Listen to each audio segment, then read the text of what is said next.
Je suis Mathieu Cuib, je suis français, je suis conseiller régional d'Île-de-France et je suis membre du Comité européen des régions depuis 2021.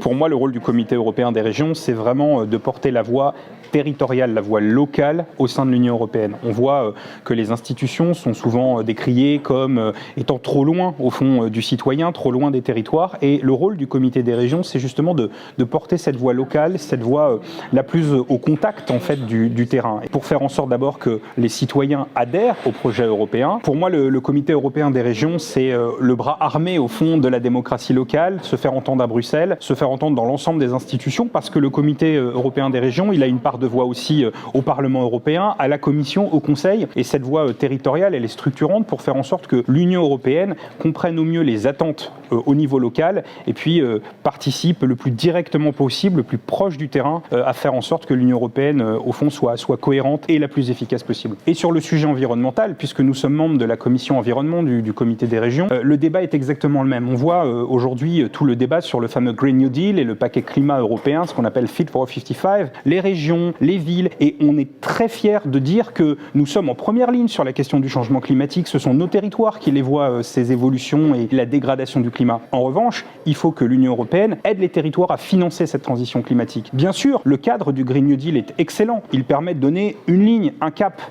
Mais il faut que les financements soient également là pour permettre à l'ensemble des territoires de l'Union européenne, et je le dis d'autant plus d'une région finalement riche. La région Île-de-France, c'est la région la plus riche d'Europe. Mais pour l'ensemble des territoires européens, la chance doit être la même, la capacité d'action doit être la même, et les financements doivent pouvoir accompagner l'action de l'Union européenne. C'est le rôle qu'on a ici au Comité des régions. Un exemple concret, la mobilité. Bien sûr qu'il faut décarboner les mobilités.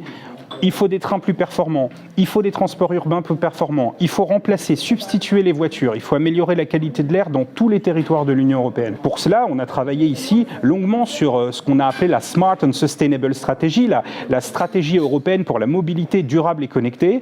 On l'a fait avec l'ensemble des collègues allemands, polonais, italiens, français, irlandais, bref, toutes celles et ceux qui vous représentent, vous, dans cette convention populaire.